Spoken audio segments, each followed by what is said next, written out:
au centre de recherche secret en matière de guerre bactériologique est mort de la peste.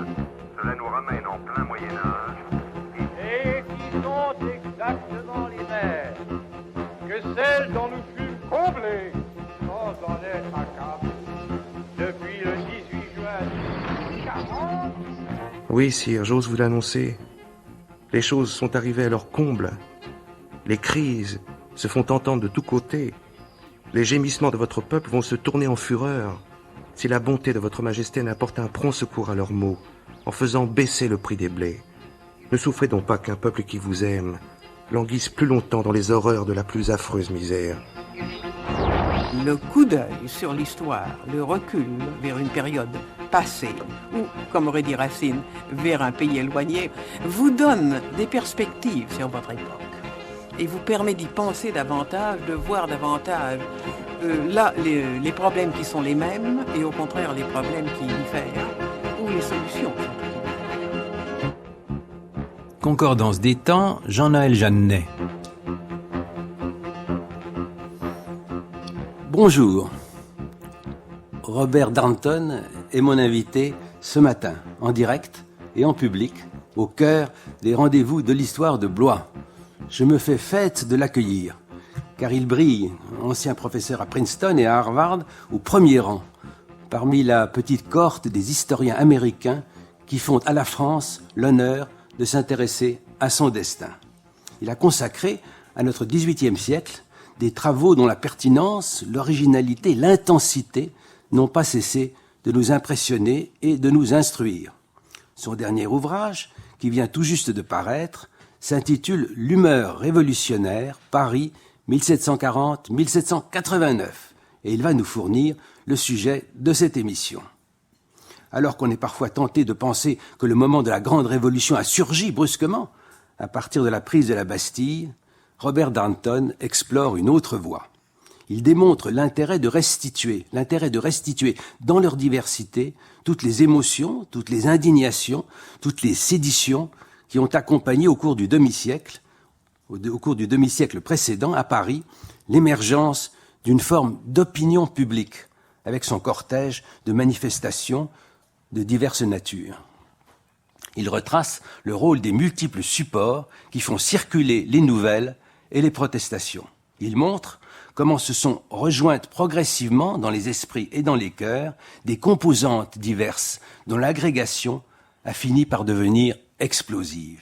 Haine du despotisme, amour de la liberté, indignation morale face à la débauche de l'élite aristocratique, éloignement de l'Église, séduction des pouvoirs de la raison, attrait des Lumières, résistance aux injustices de l'impôt et de la vie chère, et en définitive, familiarité avec la violence individuelle ou collective. Nous sommes évidemment, pour ce qui nous concerne, loin de cette époque, et cependant, il se peut bien que nous discernions, chemin faisant, certaines similitudes avec notre temps. Et pour commencer, nous allons être par là introduits directement dans l'ambiance du temps, une chanson intitulée « Sur Madame de Pompadour », écrite en 1749 par Antoine de Férisy de Pont-de-Vel. Robert Darnton, bonjour, bienvenue. Bonjour, merci de m'avoir invité. Je vous ai donc proposé Madame de Pompadour, je vous le disais, une chanson de 1749 sur l'air des Trembleurs dans Isis de Jean-Baptiste Lully, interprétée ici par Paul Barré en 1959. Vous savez que ces chansons, généralement, se recréaient à partir de timbres ordinaires que l'on pouvait reprendre. Je voudrais avant toute chose, après vous avoir dit mon bonheur à nouveau de vous avoir là, vous demander, faire un peu d'égo-histoire, comme nous disons. Vous demandez comment vous avez été, alors que vous étiez un jeune journaliste, voué à vous intéresser à notre France du XVIIIe siècle, et aussi à partir de quelles sources vous avez travaillé.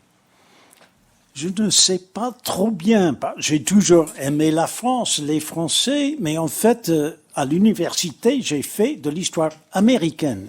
Je me suis fait journaliste, j'ai fait pas mal de chiens écrasés, spécialiste de la criminalité. J'ai travaillé dans une sorte de baraque des reporters devant le quartier général de police à Manhattan, à New York. Déjà la police quand même. Déjà la police, et plus tard, je me suis trouvé à la bibliothèque de l'Arsenal devant les dossiers de la police. Donc j'aime la France en principe, mais par sa police d'abord. La police française me fascine. Et je dois dire que les flics américains sont plutôt brutaux, tandis que la police parisienne du XVIIIe siècle, ils étaient spirituels. Ils avaient même un goût pour la littérature. L'inspecteur Joseph Demery, grand spécialiste pour la librairie, il a fait une série de rapports sur tous les écrivains entre 1748 et 52. Il fait des fiches sur Diderot, Montesquieu, Voltaire, Rousseau, mais en même temps, il fait une sorte de critique du style des écrivains. Il dit, par exemple, un tel, il écrit bien la prose, mais il n'a pas maîtrisé les alexandrins. Alors, imaginez-vous un policier qui parle de cette façon. Vous pensez que dans 2 siècles, quand on trouvera nos archives, la réaction ne sera pas la même ? Exactement. Alors, votre livre que j'ai sous les yeux, magnifique, L'homme révolutionnaire, est notamment remarquable par l'intérêt que vous portez à un certain air du temps. Vous dites l'humeur, l'air du temps, un certain ensemble qui est constitué par des médias originaux. Oui. Il y a quelque temps, je vous avais invité parce que vous aviez travaillé sur une entreprise suisse de Neuchâtel qui avait irrigué l'ensemble de la pensée française par ses ouvrages. Mais ici, il s'agit d'autre chose. Oui. Vous l'avez entendu 1000 fois, nous vivons dans une société de l'information. C'est vrai, mais c'est trompeur, puisque chaque société est une société de l'information, chacune à sa manière et d'après les médias de l'époque. Mais si on prend au sérieux cette idée, ça peut devenir une stratégie de recherche et nous faire repenser en quelque sorte l'avènement de la révolution. Donc je me suis efforcé d'étudier tous les médias de l'époque, mais c'était une époque sans journal. Il y avait bien des périodiques, mais le premier quotidien français, le Journal de Paris, ne paraît qu'en 1777. Quand même, vous insultez Théophraste Renaudot. Qui Théophraste Renaudot, qui au XVIIe siècle. Oui, mais ça, c'est la Gazette de France. Oui. Et c'était une gazette officielle sans grand intérêt. Donc, ça existait bel et bien. Je vous le concède. Mais pour savoir ce qui se passait, que faisait-on?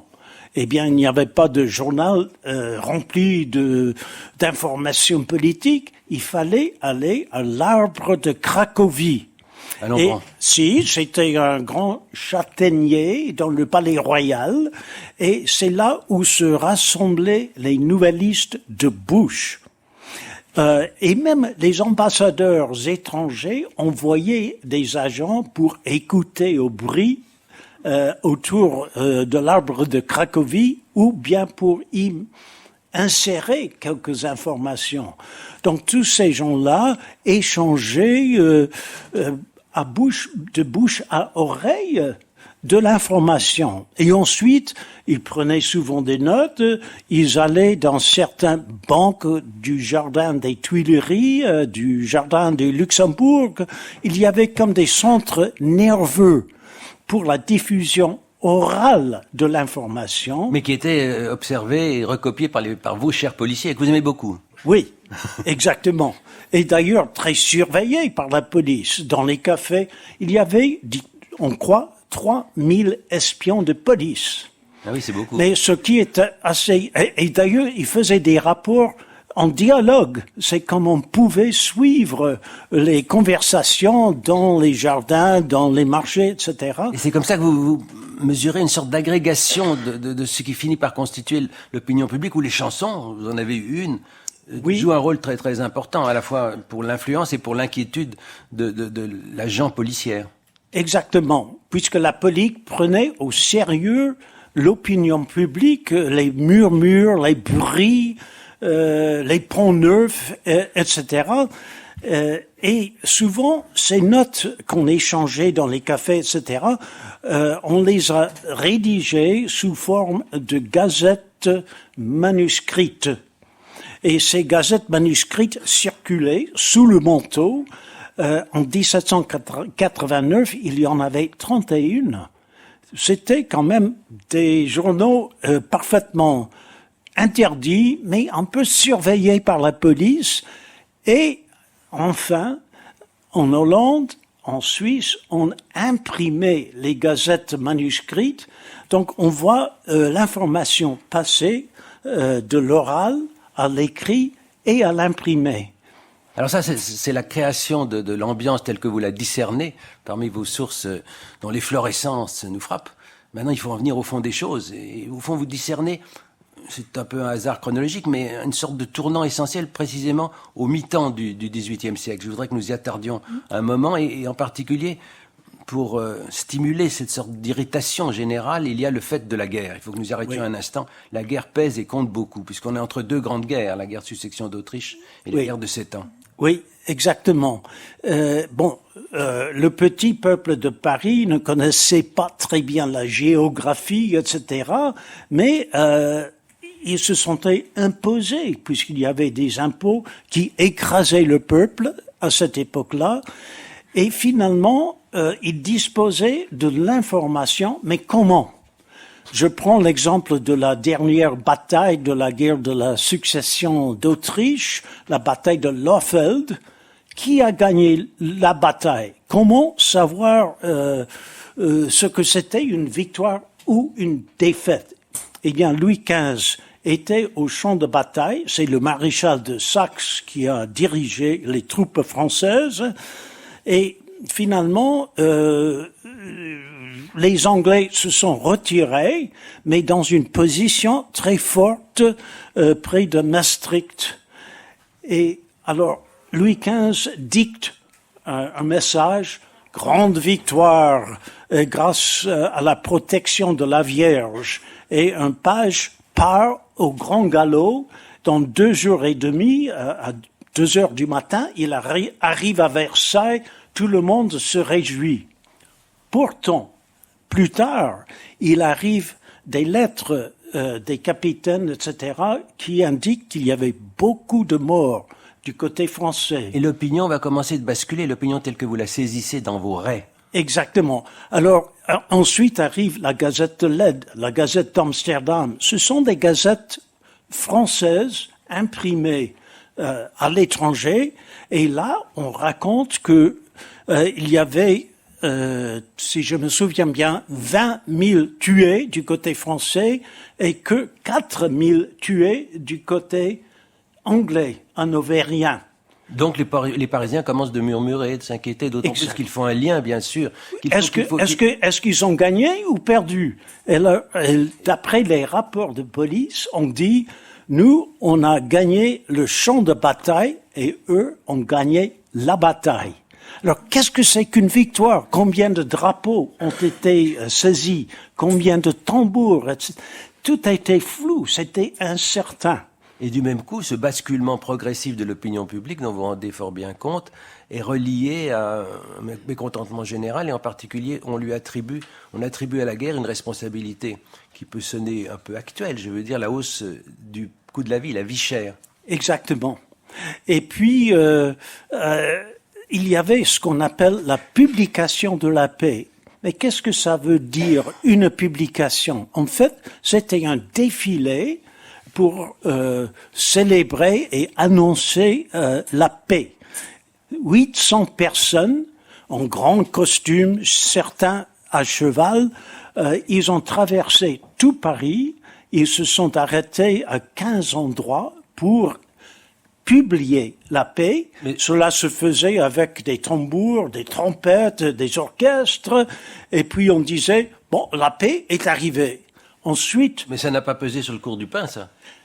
Sur le cours du pain. Je veux dire, on ne parlait pas du pain, et précisément, mais ce qu'on a fait, on a donné du pain gratuit, des saucissons, du vin, pour célébrer la paix. Et ensuite, du feu d'artifice, qui était très apprécié des Parisiens. Seulement, pendant le feu d'artifice, quelques gens sont tombés par terre, et d'autres davantage, Et finalement, il y avait 12 morts. Alors, les poissonnières du marché, en s'insultant, disaient « Tu es bête comme la paix ». Donc, on voit ce que c'est que la paix vue par le peuple. Alors évidemment, c'est lié aussi à la question des taxes, des impôts, qui sont dans votre quête de cette possible émergence d'une protestation collective qui joue un rôle très important. Le débat sur le 10e, le 20e. Oui. Il faut que vous nous expliquiez un peu tout ça, car ça touche directement les Parisiens. Oui, puisque la guerre coûtait très cher, il y avait le contrôleur général des finances, Machaut, qui voyait ou entrevoyait une banqueroute. Que faire? Donc, il a imposé le 20e, et même 2 20e, et même davantage, et des impôts indirects. Cela écrasait le peuple, et d'après les rapports de police que j'ai lus dans la bibliothèque de l'Arsenal, le peuple était très mécontent. Donc pour eux, la guerre, c'est l'impôt, et même la souffrance. Avec naturellement une émergence dans les chansons. Et puis, ce que vous montrez très bien, c'est cette circulation entre l'humeur du peuple que vous saisissez et ce qui surgit du début des Lumières, car ce mi-temps du siècle est aussi celui de l'émergence de l'encyclopédie, c'est-à-dire des grands d'Alembert, Voltaire, etc., qui regardaient bien sûr par le pouvoir avec beaucoup de méfiance. Mais je voudrais que nous attardions un instant sur le cas en particulier de Voltaire, et pour le retrouver directement dans son immense talent, de sa pertinence, dans l'aigu de sa réflexion et dans le courage de ses opinions, je vais vous proposer un extrait du traité sur la tolérance. Là aussi, c'est encore vivant, vous allez voir. 1763, lu ici par Raphaël Antoven, dans « Ça peut pas faire de mal » de Guillaume Gallienne sur France Inter en mai 2013. Voltaire. Ce n'est donc plus aux hommes que je m'adresse, c'est à toi, Dieu de tous les êtres, de tous les mondes et de tous les temps. S'il est permis à de faibles créatures perdues dans l'immensité et imperceptibles au reste de l'univers d'oser te demander quelque chose, à toi qui as tout donné, à toi dont les décrets sont immuables comme éternels, daigne regarder en pitié les erreurs attachées à notre nature. Tu ne nous as point donné un cœur pour nous haïr et des mains pour nous égorger. Fais que nous nous aidions mutuellement à supporter le fardeau d'une vie pénible et passagère. Que les petites différences entre les vêtements qui couvrent nos débiles corps, entre tous nos langages insuffisants, entre tous nos usages ridicules, entre toutes nos lois imparfaites, entre toutes nos opinions insensées, entre toutes nos conditions si disproportionnées à nos yeux et si égales devant toi, que toutes ces petites nuances qui distinguent les atomes appelés hommes ne soient pas des signaux de haine et de persécution. Que ceux qui allument des cierges en plein midi pour te célébrer supportent ceux qui se contentent de la lumière de ton soleil. Que ceux qui couvrent leur robe d'une toile blanche pour dire qu'il faut aimer ne détestent pas ceux qui disent la même chose sous un manteau de laine noire.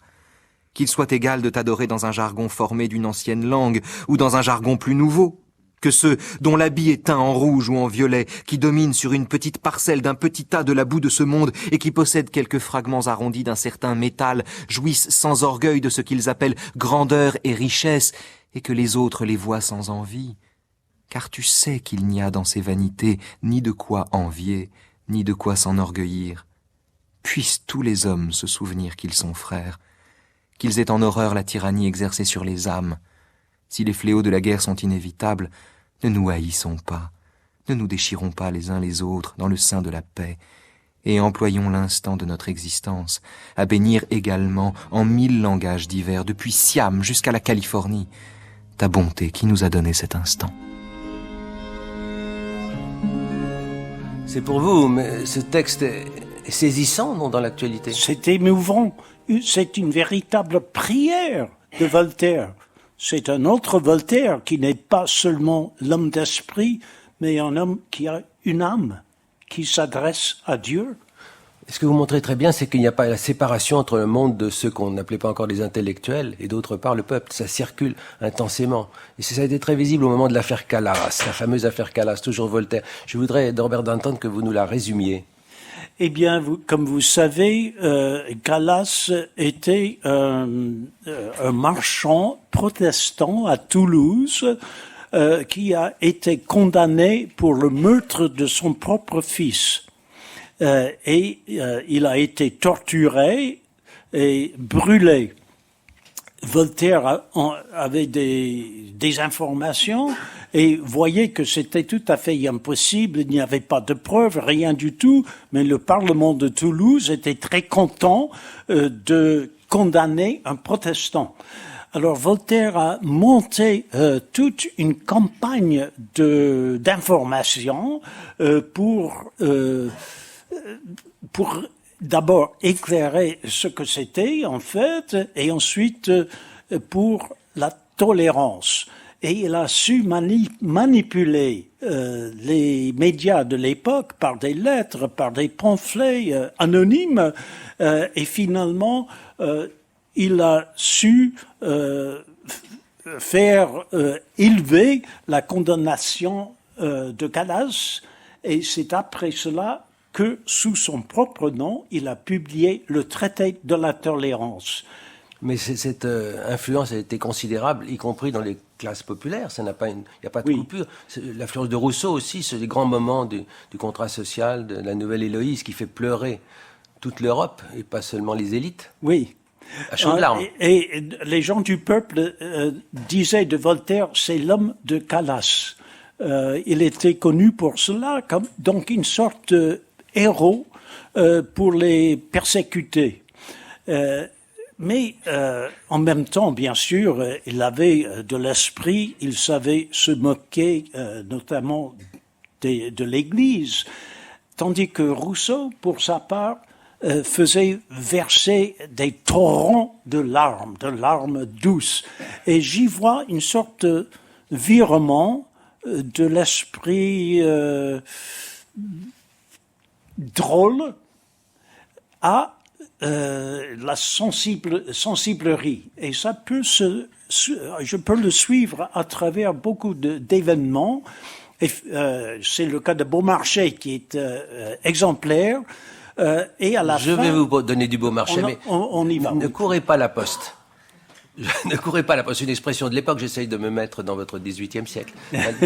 N'allez pas trop vite. Un mot tout de même, sans vouloir faire rejoindre les petites gazettes dont nous aurions l'équivalent aujourd'hui. Les maîtresses du roi, nous avons vu Madame de Pompadour, il y a aussi Madame du Barry, à laquelle Emmanuel de Varesquiel vient de consacrer un très, très beau livre.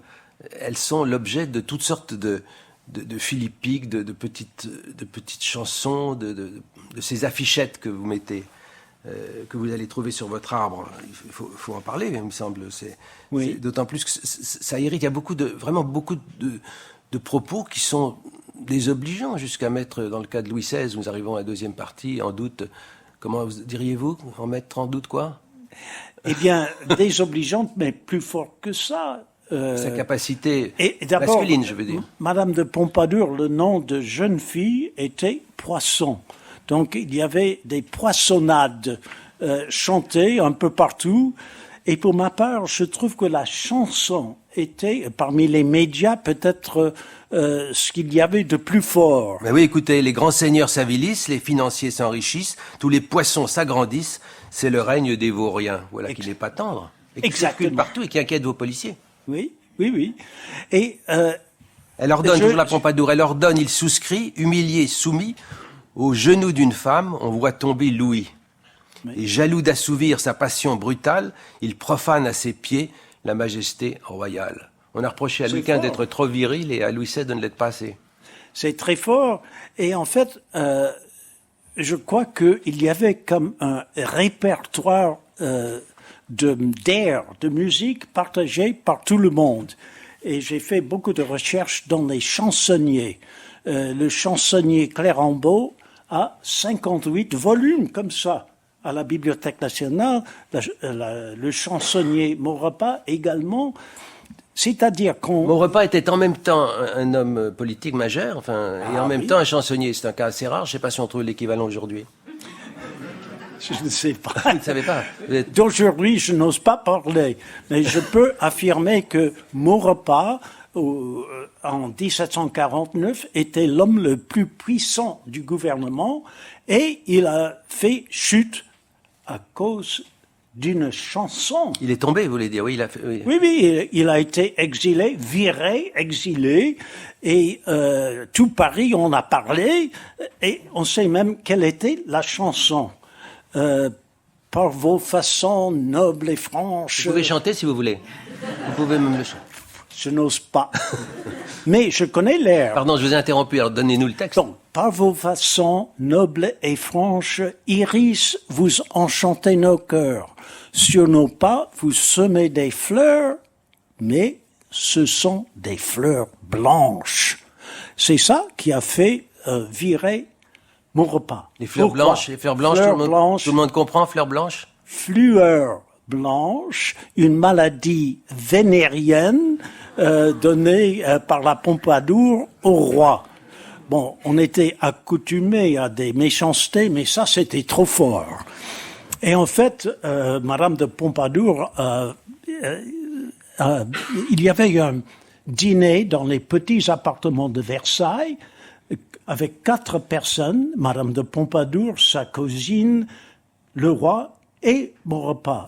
En arrivant, Madame de Pompadour donnait des hyacinthes blancs. C'est un geste un peu Déjà sainte. galant. Déjà sainte. Oui. Oui. Et il n'y avait que mon repas qui pouvait le savoir.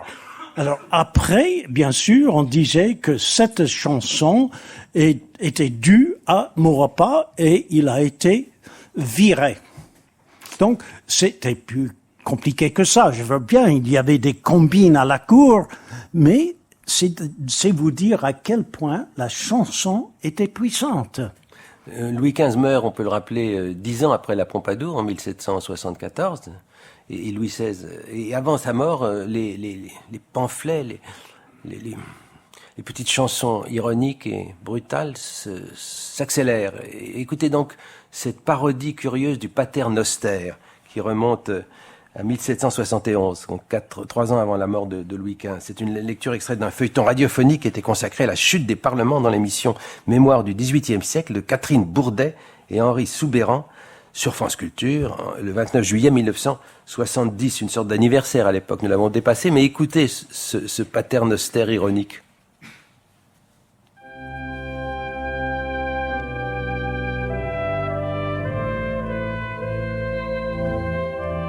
Notre Père, qui êtes à Versailles, que votre nom soit glorifié. Votre règne est ébranlé, votre volonté n'est pas plus faite dans le ciel que sur la terre. Rendez-nous notre pain quotidien que vous nous avez ôté. Pardonnez à vos parlements qui ont soutenu vos intérêts, comme vous pardonnez à vos ministres qui les ont vendus. Ne succombez plus aux tentations de Dubarry, mais délivrez-nous de ce diable de chancelier. Ainsi soit-il. Non, ça va comme ça. Alors, Pater Noster? C'est fort, hein, quand même.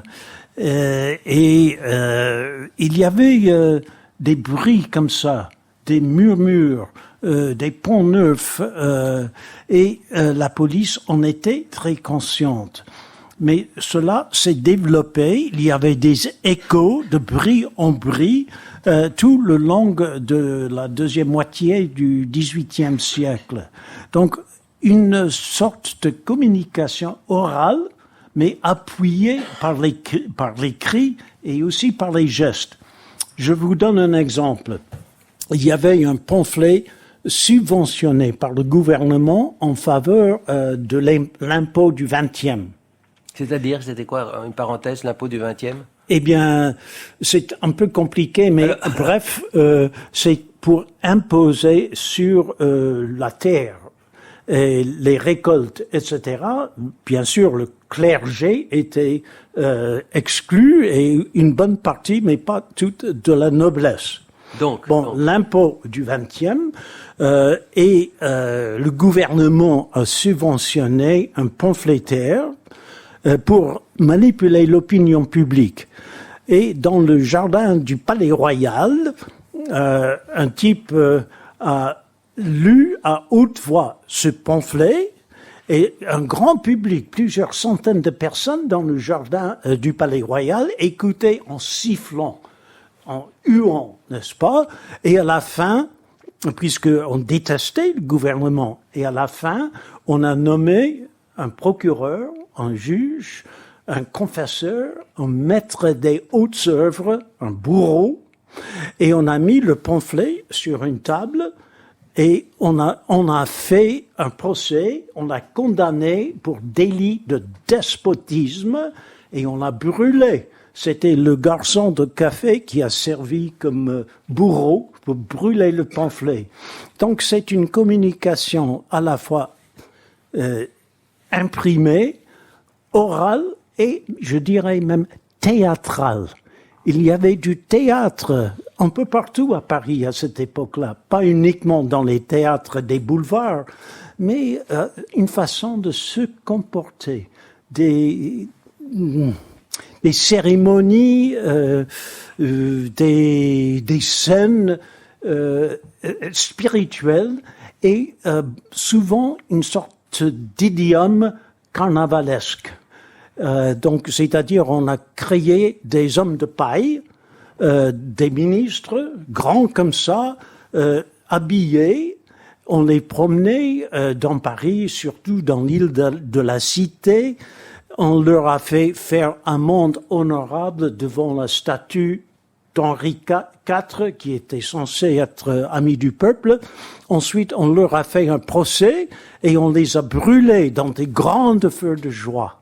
Il y avait donc un idiome de geste, de théâtre très répandu et très apprécié, mais qui déclenchait souvent de la violence. Alors cette violence, on n'y insiste jamais assez, c'est un Paris très violent que vous nous restituez. La violence n'a pas surgi tout à coup en 1788 ou 89. Il y a certains moments, la ville est aux mains, c'est en 1750, pendant une journée entière, le peuple est maître de Paris. Oui, absolument maître. Qu'est-ce qui s'est passé? Bon, eh bien, par exemple, il y avait l'affaire d'enlèvement des enfants. Ah, la rumeur.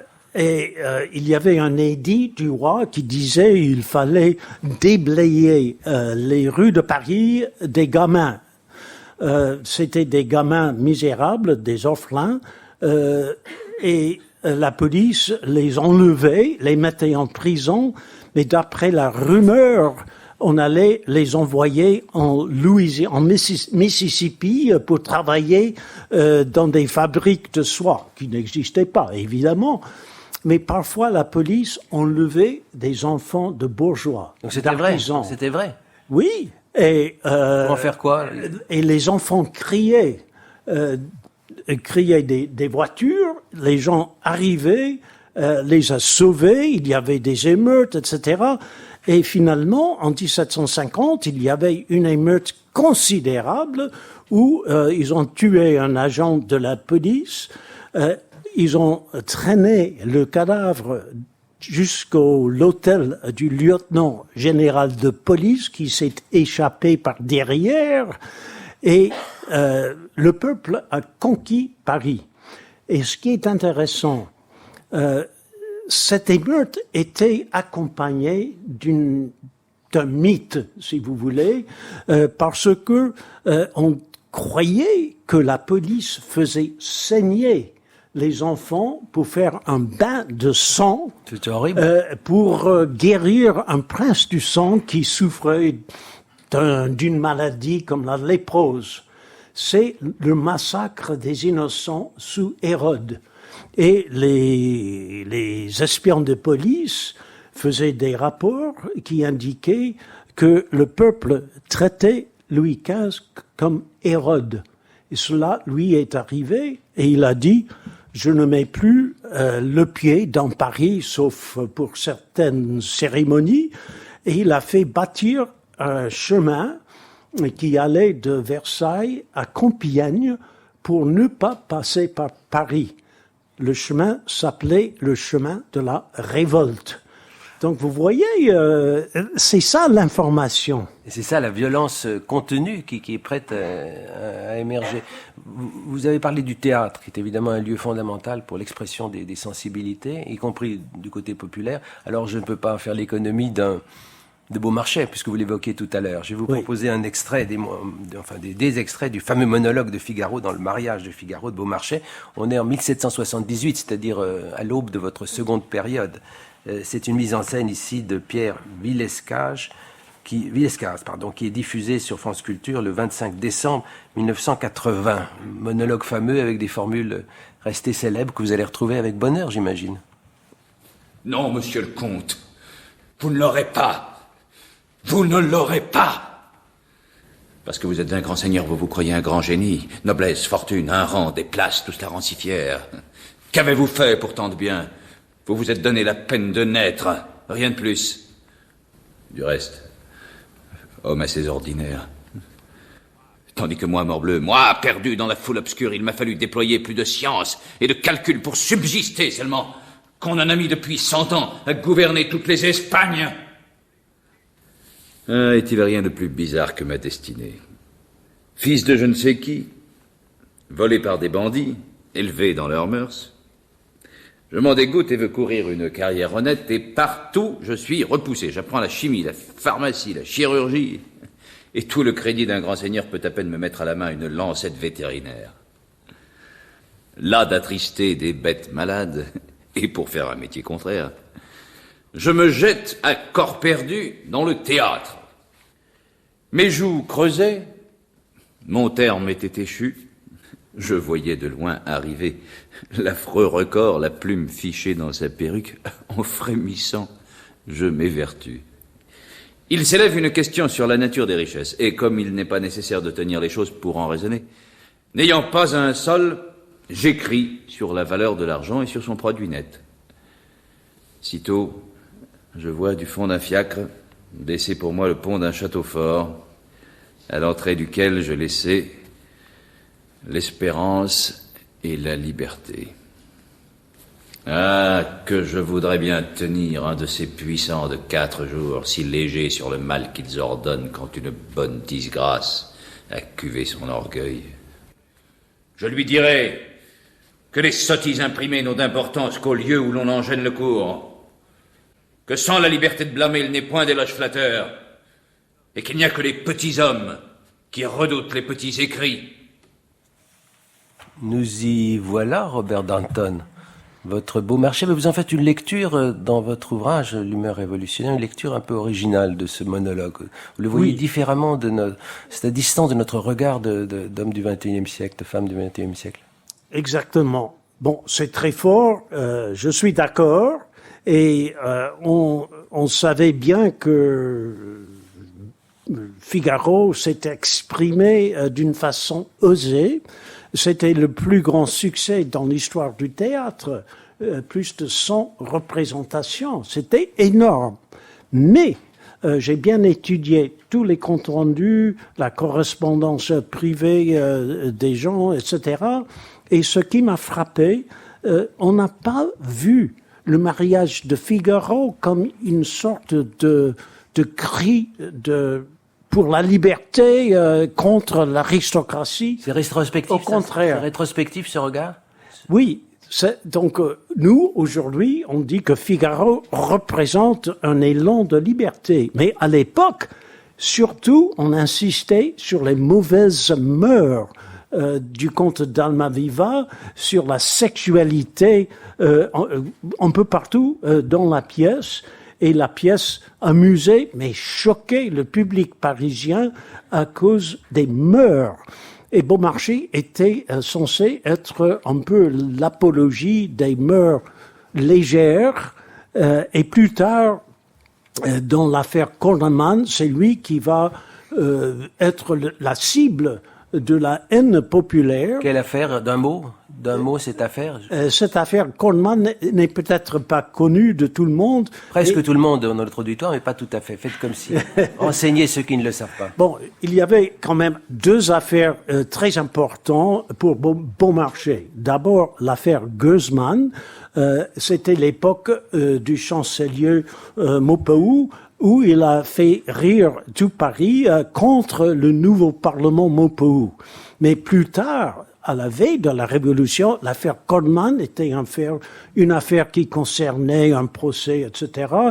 Et Beaumarchais était inculpé avec la police dans la séduction de la femme d'un certain Corneman, et lui a dit que le despotisme est entré dans le lit conjugal. Ça a fait vibrer des cordes sentimentaux et il y avait toute une rhétorique de dénonciation contre la police, le pouvoir arbitraire, et Beaumarchais était associé à ce système de pouvoir. Et comme toujours, l'histoire de l'opinion s'accroche à diverses affaires qui frappent et qui concentrent à la fois l'ironie du peuple, sa détestation souvent, et je pense un mot de l'affaire du collier. Oui, bien sûr. Bon, les affaires étaient des procès et les avocats des gens qui se disputaient dans les procès pouvaient publier des factums, c'est-à-dire des mémoires judiciaires où ils s'expliquent.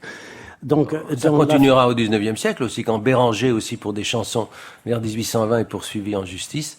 Il publie son plaidoyer, celui de son avocat, et ça a beaucoup plus d'influence que les chansons même que la police, votre police, voulait réprimer. Ah, ça je ne savais pas, c'est intéressant. Enfin, je vous ai appris quelque chose. Pour moi, c'est un jour de gloire. J'apprends beaucoup de choses ici à Blois, je suis là pour ça. Mais en fait, l'affaire du collier était très compliquée. Mais bref, il s'agissait d'un cardinal, le cardinal de Rohan, qui avait la position la plus importante du clergé à Versailles. Roi ne suit, prince ne daigne, Rohan suit, c'était ça sa devise, je crois. Les Rohan, ils disaient roi ne suit, prince ne puit, Rohan suit. Ah oui. Oui, c'est juste une petite incise, mais je vous en prie. Merci, mais j'apprends encore des choses. Et ça serait... et alors, c'était tout un complot pour gagner des diamants, un collier de diamants qui est censé valoir plus d'1 million de livres tournoises, et une aventurière qui se disait de la famille royale a convaincu le cardinal qu'il pouvait faire la cour à Marie-Antoinette en lui donnant ce collier de diamants. Et en fait, c'était très étudié. On a pris une prostituée du palais royal pour représenter dans les jardins de Versailles, pour représenter la reine. Cette scène a eu lieu, les diamants ont disparu, bien sûr, et finalement, le bruit est arrivé jusqu'à Louis XVI, et c'était le grand scandale. Le peuple disait que le cardinal a voulu cocufier le roi. C'était énorme, énorme. Quel régime où de telles choses se passaient. De fait, cette détestation de la cour est très, très importante. Et puis l'émotion devant de telles richesses, en contraste avec les difficultés du peuple. Et là, le climat compte beaucoup. Il y a l'hiver très rude. Oui. Rude que ah oui, l'hiver de 1788 à 89 était l'hiver le plus rude qu'on ait connu depuis 1709. Et j'ai suivi jour par jour la température. C'était horrible, d'une cruauté terrible. Puis il y avait la grêle qui a détruit la moisson en avril 1789. Donc la cherté du blé, donc ce lien entre les diverses catastrophes. Oui, tout à fait catastrophe, et qui ça faisait revenir des souvenirs de la guerre des farines de 1775. C'était quoi la guerre des farines? Eh bien, Turgot était au pouvoir, il a décrit, il a dit il fallait libérer le commerce, mais c'est-à-dire qu'il a changé tout un système d'approvisionnement de Paris pour le petit peuple de Paris. Et le prix du pain est monté en flèche. Normalement, un pain qui pesait 4 livres coûtait 8 sous. Et en mai 1775, ça coûtait 14 sous. Le peuple souffrait horriblement. Ce n'était pas la famine, mais c'était une souffrance considérable. Et finalement, il y avait des émeutes. Il y avait 1000 boulangeries qui ont été saccagées par le peuple. Et la police aussi ne pouvait pas maîtriser cette émeute. D'ailleurs, on appelait les émeutes des émotions populaires. Donc l'émotion y était pour beaucoup. Et finalement, bon, mais c'est que les Parisiens ont maîtrisé la ville pendant une journée. Et ça annonce déjà, Robert Danton, les fameuses journées de la Révolution, alors là, après qu'elle a éclaté. Oui. Effectivement, quand les Parisiennes vont vers Versailles, le boulanger, la boulangère et le petit mitron. Exactement. C'est une continuité. Oui. Oui. Donc c'est ça que je vois. Je ne dis pas que cela a préparé la Révolution, mais il y avait une série d'événements et une mémoire collective de tout ce qui s'est passé pendant ces 40 ans. Alors nous approchons des grands événements dont nous ne traiterons pas naturellement, la Révolution elle-même, mais il y a cette fameuse affaire Réveillon qui est une sorte de prodrome des grands événements de la Révolution et de la prise de la Bastille. Je vais vous faire écouter la lettre d'un anonyme au roi, une lettre qui a été publiée naturellement, à la suite de l'affaire Réveillon, intitulée « Lettre au roi », relativement aux désordres arrivés au faubourg Saint-Antoine le lundi 27, la nuit suivante, et le lendemain, 28 avril 1789. Là, on approche de la Bastille. C'est une lecture de Jean-Michel Dupuis dans une émission de Michel Vinocq consacrée à l'affaire Réveillon. Et après, vous nous expliquerez ce que c'était que cette affaire Réveillon. Une lecture diffusée sur France Culture en juillet 1988. Qu'est-ce qu'on ferait sans France Culture ? En effet, sire, les premières étincelles de la rébellion s'étaient manifestées le lundi 27 avril, à 2h après-midi.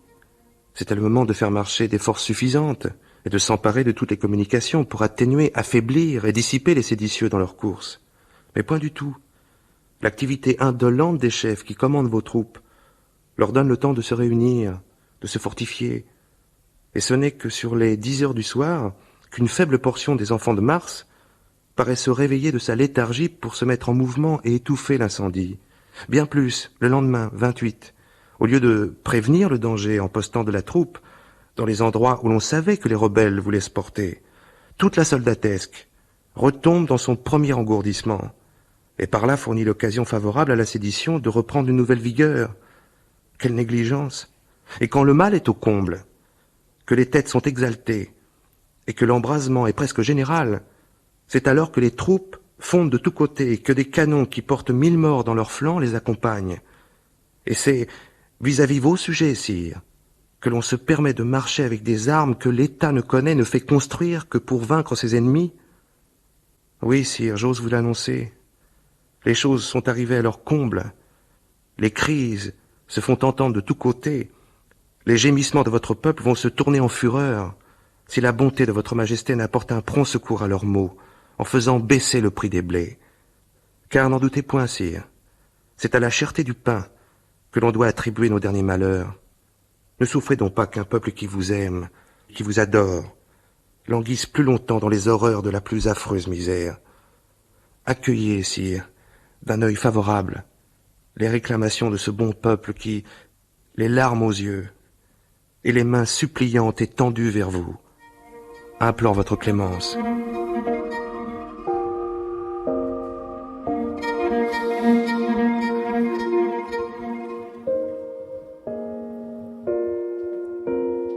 C'est ce genre de texte, Robert Danton, que l'on trouve affiché sur votre arbre du Palais Royal. Oui. Et avec cette tonalité spécifique bien connue, sire, vous êtes bon, mais votre entourage vous trahit. Exactement.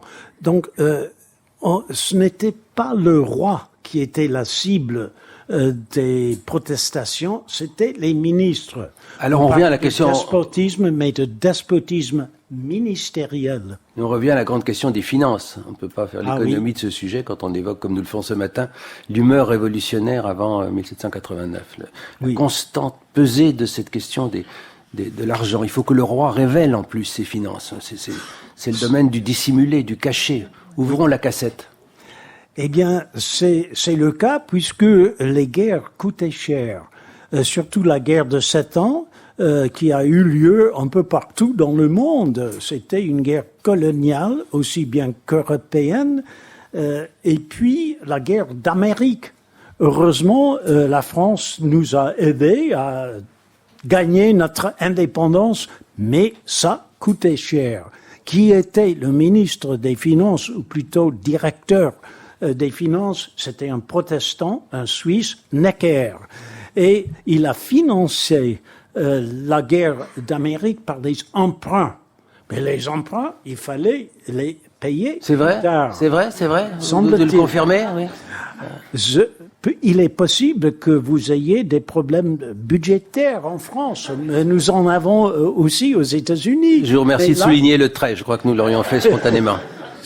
Mais à cette époque-là, le poids de la dette royale était considérable. Et ce qui est étonnant, c'est que en 1781, Necker a publié un compte rendu au roi, un budget. Mais un budget, la politique, les finances étaient censés être le secret du roi. Tout cela se passait dans le monde lointain de Versailles.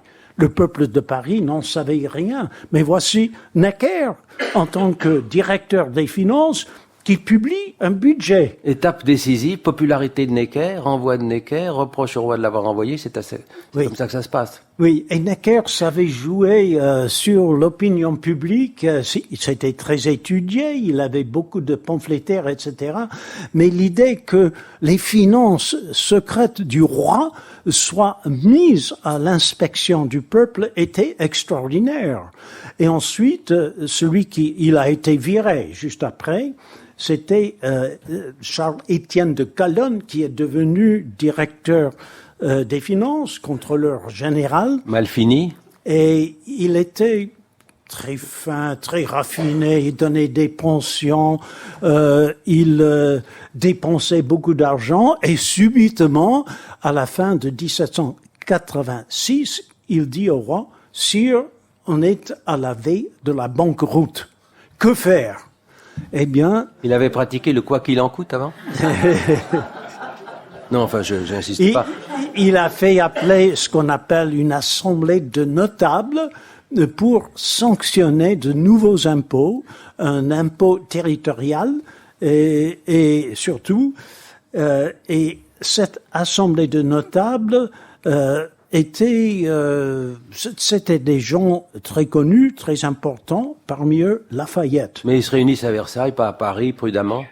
Pardon, ils se réunissent à Versailles et pas à Paris, avec beaucoup de prudence, loin du peuple, justement, ce qui irrite. Oui, donc il y avait des bruits qui s'échappaient des réunions des bureaux. Il y avait 7 bureaux de notables, etc. Et finalement, les notables, avec Lafayette en tête, ont dit non, pas d'impôt sans la réunion des États généraux. Et voilà que comme ça, c'était lancé. Tout commence, et c'est là qu'il faut évoquer le livre de Sieyès, qu'est-ce que le tiers-État, etc. L'arrivée de la bourgeoisie comme force motrice de l'histoire de France. Exactement. Mais la bourgeoisie, qu'est-ce que ça veut dire, la bourgeoisie? Nous laisserons cette question en suspens parce qu'il est 10h55. Et que malheureusement, quelle frustration. Je vous réinviterai pour nous dire ce que c'est que la bourgeoisie. Robert Danton, merci beaucoup d'avoir été à ce micro en public devant les rendez-vous de l'histoire de Blois. Votre livre que j'ai célébré continuellement dans notre conversation s'appelle L'humeur révolutionnaire, Paris 1748-1789, publié chez Gallimard tout récemment. 2 autres de vos livres, on pourrait en citer plusieurs, m'avaient frappé et avaient été l'occasion d'invitations précédentes, dont je garde très bon souvenir. Robert Danton, Le diable dans un bénitier, l'art de la calomnie en France. La calomnie, on retrouvait déjà évidemment Le Barbier de Séville, 1650-1800, paru en 2010 chez Gallimard. Et puis, j'ai évoqué votre étude de cette entreprise suisse de librairie, très efficace dans la diffusion des livres en France, en dépit de l'opposition de vos chers policiers. Édité et piraté, le commerce des livres en France et en Europe au seuil de la Révolution, Gallimard 2021. Vous savez que vous pourrez retrouver une bibliographie plus complète sur notre site, ainsi que les références des documents sonores que nous avons utilisés. Et vous pourrez également écouter, réécouter, podcaster cette émission.